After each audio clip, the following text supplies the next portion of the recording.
The Catawba Moorings on West Harbor is a family-owned and operated full-service marina, offering new and brokerage yacht sales, trained and certified technicians for all your service and repairs, 200 slips, a private club, pool, keycard restrooms, a full-service gas dock, and convenience store.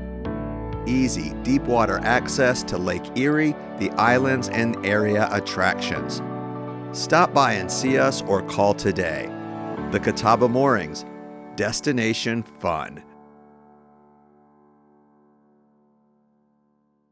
Hi, I'm Paul from the Catawba Moorings, here with a 34 regulator, and I want to demonstrate to you the differences of a regulator and why if you're looking to buy a center console, a regulator should be in the mix.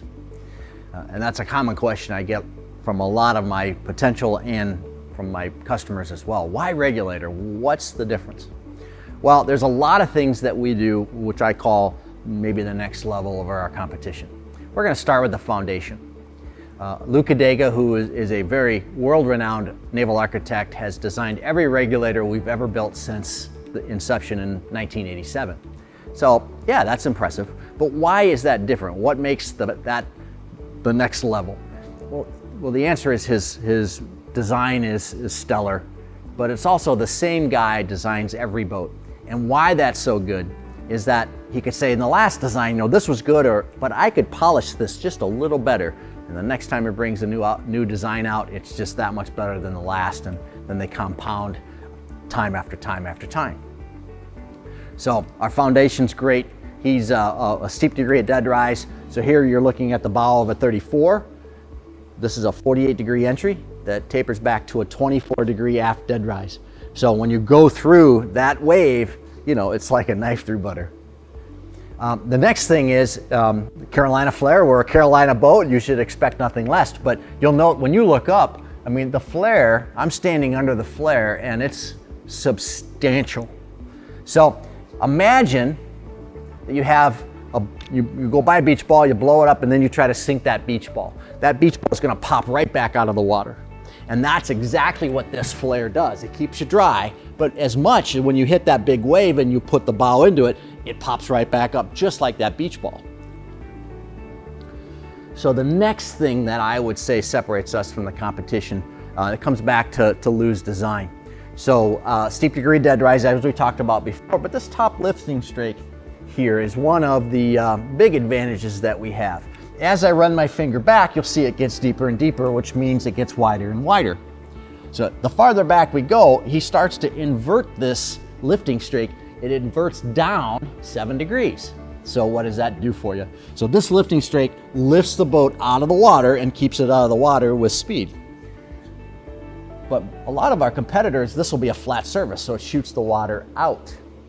Well, what he does is he actually takes this and inverts it 7 degrees, which shoots the water down. So a combination of shooting the water down instead of out and the substantial flare, those are two main reasons why we're a drier boat than our competitors. In fact, if you look at our catalog and compare us to their catalog, even in nice calm water, you should see virtually zero white water. You should be able to read the logo on the back of the boat, of which you can in all of the regulators. Now that go look at our competitors, you'll find a lot of white water on the side in the pictures. You know, that for what you pay for a regulator, you shouldn't have that. So a couple small things to point out. The next thing is regulator uses zero wood, and I'm very proud to say we've been a dealer for 18 years, and there's never been, the only wood in a boat in the very first couple years is the backing for the bow eye and the backing for rod holders, and they've since long ago changed that to a product called, well, it's a non-water absorbing foam, and here is an example of that. This is a cutout of what we would use in a transom, and this is a cutout of a transom. You can see how thick that is. So this product is very, very light. You can see that. So this non-water absorbing foam is also very strong, and one of the funnest parts of the boat show is I'll hand this piece over to somebody and then have them squeeze it as hard as they can, and you just can't. It's very, very dense. If you can zoom in, you can see it's just a dense material. So this does not absorb water. So if you buy a boat in this category, this rung of the ladder of quality, you shouldn't settle for wood in any place. Shouldn't be in the transom, shouldn't be in the hull sides, shouldn't be in the top sides. Now there might be a different price point that you may have to do that, but in this price point there should be no wood in your boat, and I'm proud to say we are wood free. So then the next step is weight. When you look at our published weights, we generally are heavier than our competition. So today's published weight does include motors, does include the hardtop, as the hardtop is standard, and you'll find when you compare us to our competitors, we are heavier in most cases. And here's one example. So this is actually a hull plug of a regulator. This is several years old. This came out of a 32 when we made a 32.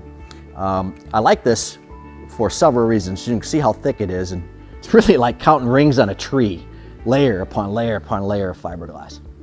Well, back then, you'll see there's a black layer behind this, and I like this sample because today they've changed that black to white. That is a vinyl ester resin. So we use vinyl ester resins. This keeps the blisters from coming, and we use that out throughout the product as well. So vinyl ester resin is going to protect the boat from blistering. Extra fiberglass, the best product that we can get. Our gel coats, superior as well. So this is a great example going back to how thick our hulls are. So this is actually a cutout for our through stem windlass. I'm just going to walk and point out the through stem here on this 34. You can see that we have to cut out the bow of every one that has through stem windlass.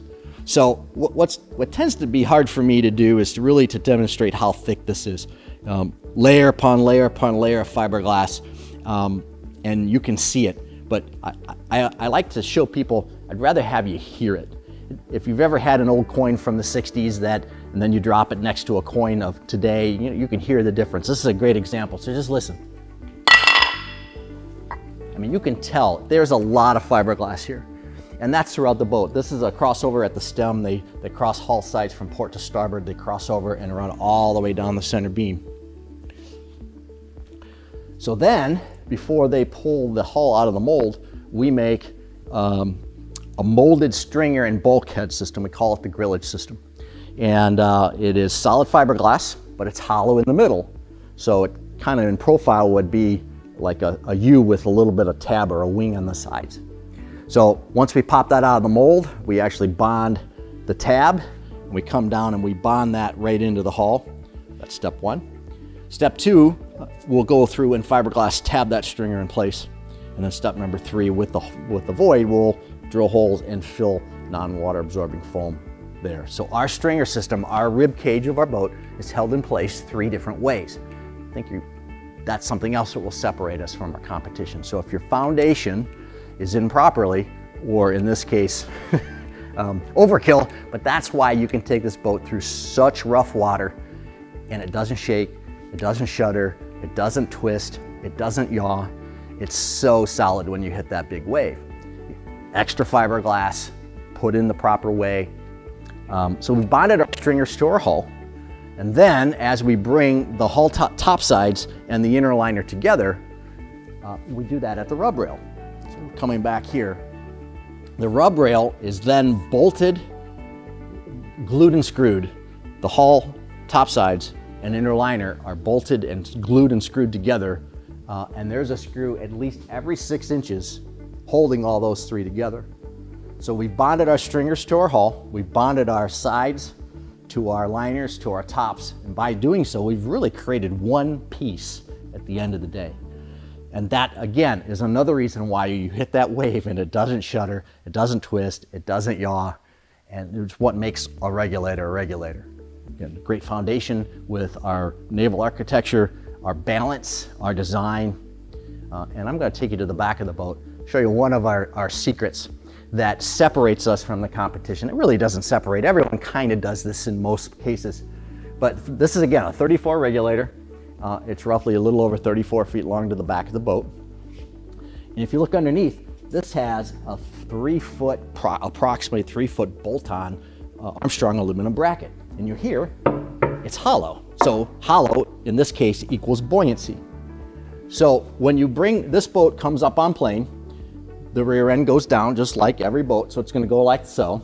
And as you come up on plane, this hollow Armstrong bracket is going to be buoyancy to help this boat come up on plane. It's also planeable surface. But once it's up on plane, you'll see that here, there, it's raised up. This is zero drag. So you've got 3 motors in the water, zero drag. You're pushing a 34-footer, but really we have a 37-footer that you're paying for. And a lot of our competitors will notch their swim platforms out just like we do, but they mold this in with a piece of fiberglass and call this a 37-foot boat. So if you're comparing our pricing to their 37, I think you'll be stunned. In some cases, we're even a little less money. So even you're paying for a 34, this is what we produce, this is what we make, this is what you pay for. But our competitors in most cases will charge you to where they bolt the motors onto the boat. I could go on and on and on. The fit and finish, the way we put our boats together. Real quick, I'm just going to point out the hardtop, the edge of the hardtop. We call it the surfboard edge. Surfboard edge, so that is actually 2 pieces of fiberglass meeting together. And that's actually hand finished, hand sanded all the way around the edge to make it look like it popped out of the mold that way. When in actuality, it takes about 20 man hours to make it look that way. We do the same thing with our dive doors. There's about 30 man hours to finish our dive doors to make it look like it popped out of the mold that way. And there's so many little things that we do in our production that you probably never see unless I get the opportunity to walk you around and show you around the belly of the boat. But those are things. Our inside of our hatches are finished and have been. Our aft bilges are finished. And those are just some of the things that I believe raise the bar for a regulator to be able to put us in a higher quality and ultimately a better resale. So I hope this helps. Again, my name is Paul. I'm from the Catawba Moorings. Any questions, feel free to give me a call, 419-797-4775. Thank you.